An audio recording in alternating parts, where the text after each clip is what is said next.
तेरा वचन मेरे पाँवों के लिए दीपक है और मेरे मार्ग का उजियाला है।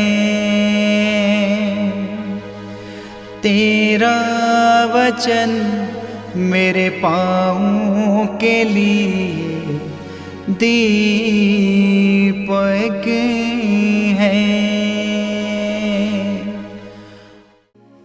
पहला पाठ वक्ता ग्रंथ अध्याय 27 पद संख्या 33 से अध्याय 28 की 7 तक। पाठ का मूल संदेश है, अपने पड़ोसी का अपराध क्षमा कर दो और विनय करने पर तुम्हारे पाप क्षमा किए जाएंगे। विद्वेष और क्रोध घृणित हैं तो भी पापी दोनों किया करता है। ईश्वर बदला लेने वाले को दंड देगा और उसके पापों का पूरा पूरा लेखा रखेगा। अपने पड़ोसी का अपराध क्षमा कर दो और विनय करने पर तुम्हारे पाप क्षमा किए जाएंगे।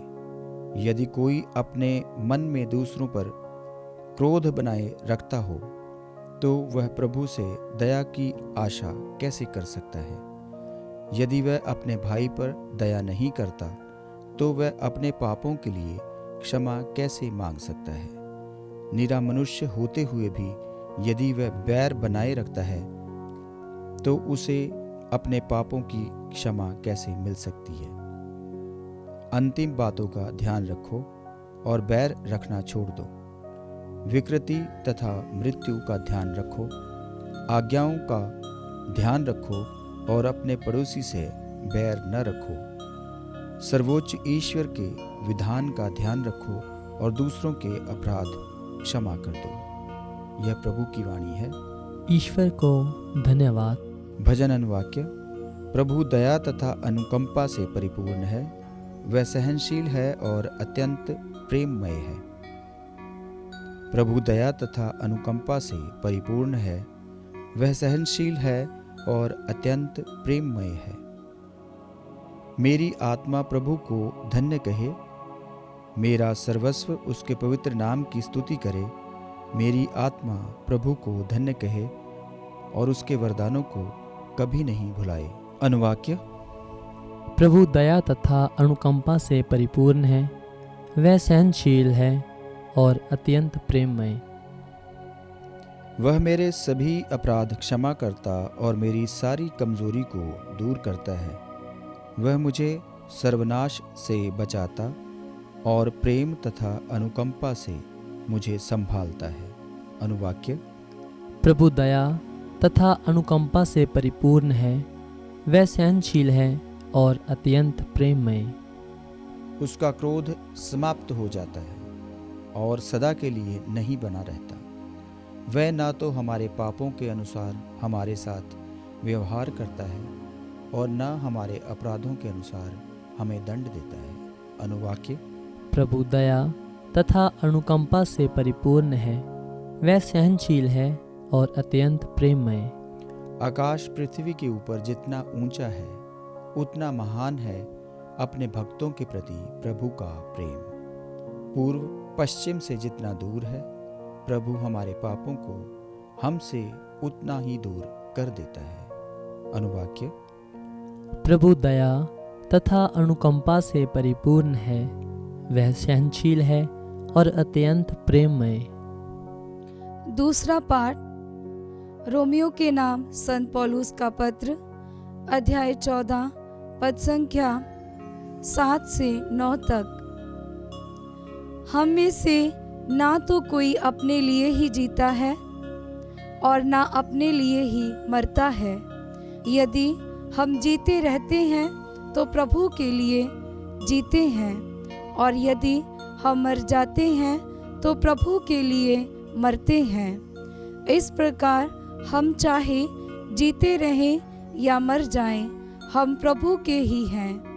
मसीह इसलिए मर गए और जी उठे कि वह मृतकों तथा जीवितों दोनों के प्रभु हो जाएं।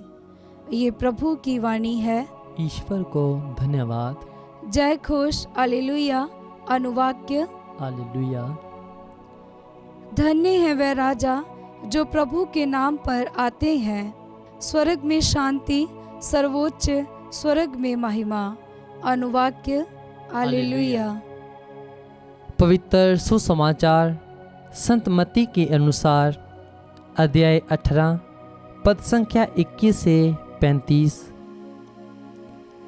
पेतरुस ने पास आकर यीशु से कहा, प्रभु, यदि मेरा भाई मेरे विरुद्ध अपराध करता जाए तो मैं कितनी बार उसे क्षमा करूं? 7 बार तक? यीशु ने उत्तर दिया, मैं तुमसे नहीं कहता 7 बार तक, बल्कि 70 गुना 7 बार तक। यही कारण है कि स्वर्ग का राज्य उस राजा के सदृश है जो अपने सेवकों से लेखा लेना चाहता था।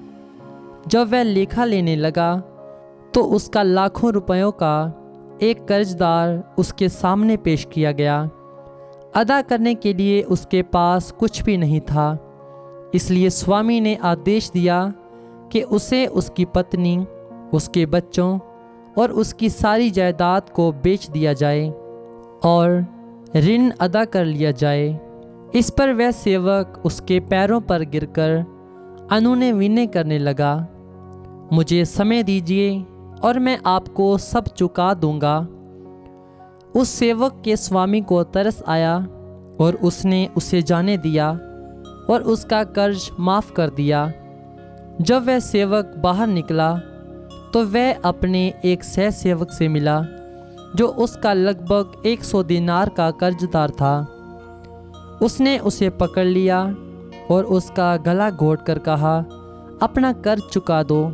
सह सेवक उसके पैरों पर गिर पड़ा और ये कहकर अनुनय विनय करने लगा, मुझे समय दीजिए और मैं आपको चुका दूंगा।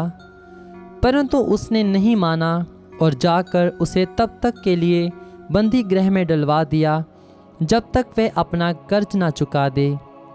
ये सब देखकर उसके दूसरे सह सेवक बहुत दुखी हो गए और उन्होंने स्वामी के पास जाकर सारी बातें बता दी।